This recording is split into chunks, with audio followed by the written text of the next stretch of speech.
Do you struggle with being angry unnecessarily too often in too many situations?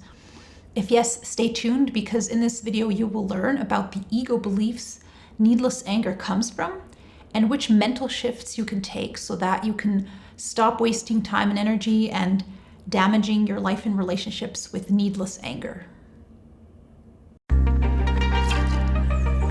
Hey everyone, and welcome to Becoming an Expert at Self-Leadership, a channel about self-empowerment.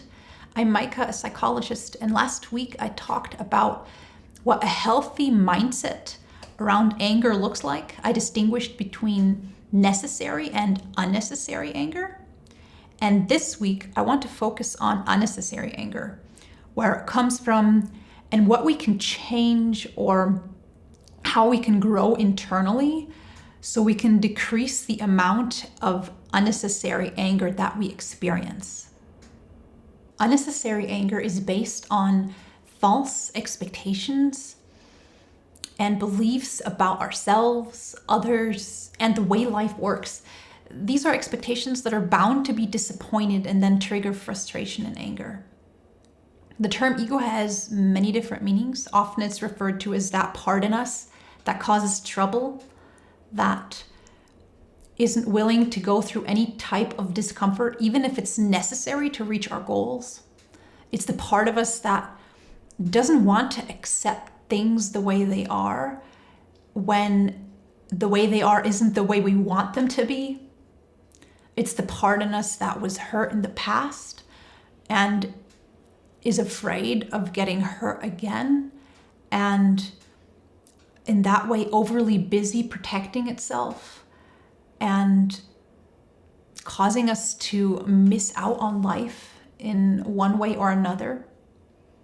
In the following, I will discuss 5 beliefs that make us unnecessarily angry and in that way cause us to lose energy, be dissatisfied, perhaps even burden or lose relationships, and how we can adjust each belief so that we can stop being triggered and overly angry.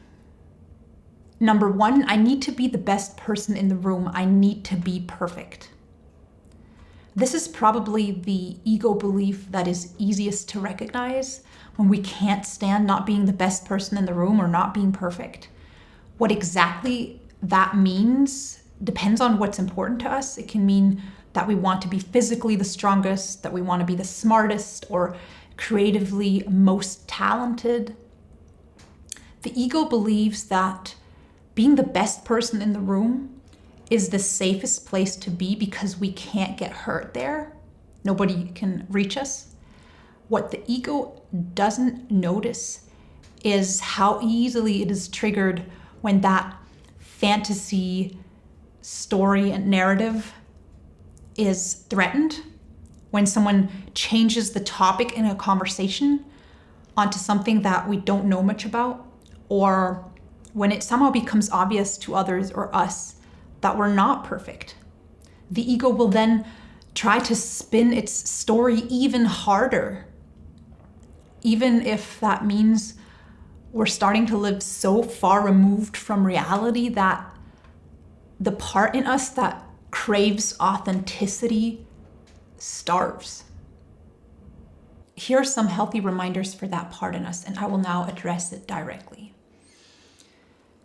Yes, you've been hurt, made to feel foolish about who you are, perhaps in one way or another even told to go away, and it's likely that that will happen again. You can't completely avoid not fitting in or being judged, but you can learn to accept it, let it go, and not be affected by it as much or not at all.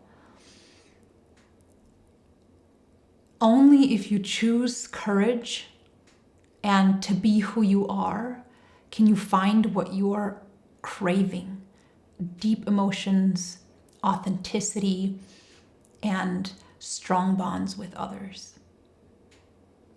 You can stop trying to be perfect or the best. That only takes away from life.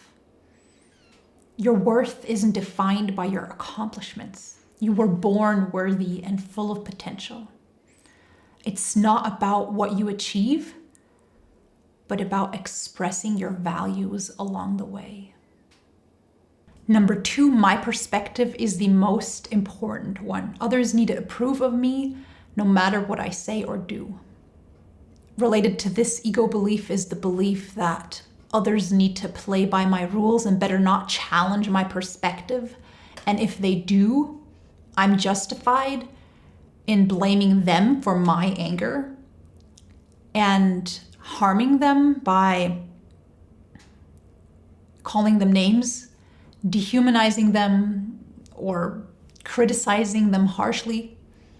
The fact of the matter is that everyone has a right to their own perspective, no matter how painfully different it is from ours, and even if it's based on highly questionable statements and poor research. As a human on this planet, we will run into people that have a different perspective.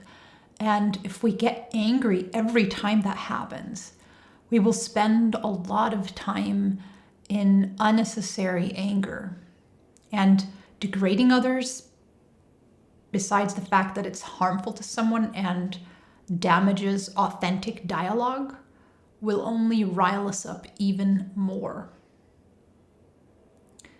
This also doesn't mean that we shouldn't stand up for something and not defend what we believe in, or that if we encounter a perspective that we see as harmful, we shouldn't argue with it. This is about the ego's drive to be right and approved of just for the sake of being right and approved of. That is what creates the subtle but meaningful difference between necessary and unnecessary anger. Number 3, life, others owe it to me to comply to my wishes. I must be in control. This ego belief makes us feel entitled to have everything we want right away. It makes it seem reasonable to be this demanding of life and others, and to get angry whenever something goes against our preferences. It's another unnecessary form of anger because it's highly unlikely that we'll get everything we prefer right away. That doesn't mean we should stop being proactive and pursuing goals. A calming shift in perspective here means to separate our preferences and likes, dislikes from absolutely necessary requirements. We can do that by shifting the way we think about what we want. And instead of thinking in terms of must, needs to be, should, has to think and use terms like I'd prefer, I'd like it if. That leaves room for the reality of life that things don't always go the way that we'd hoped they would. And when they don't, we won't be as shocked and surprised and angry. Depending on what it is, it can still be challenging to process, but it's easier from the foundation of a preference that wasn't met than if we elevated whatever this is to an absolutely necessary requirement. Number 4, life must be easy. Inconveniences are unbearable. The ego doesn't like discomfort. It believes that life should always be comfortable and easy. And when it isn't, the ego will push us to change something so that life gets comfortable again. The ego wants us to avoid discomfort, facing challenges and feeling difficult emotions. The ego gets angry when a person or situation confronts us with a challenge that is uncomfortable. What the ego doesn't realize is how short-sighted this demand for comfort is. We can only live a life that is comfortable most of the time, or on average, if we are willing to go through discomfort regularly. If we systematically and rigidly avoid discomfort, it'll grow. Issues will pile up. Relationships will crumble. Depression and anxiety will increase.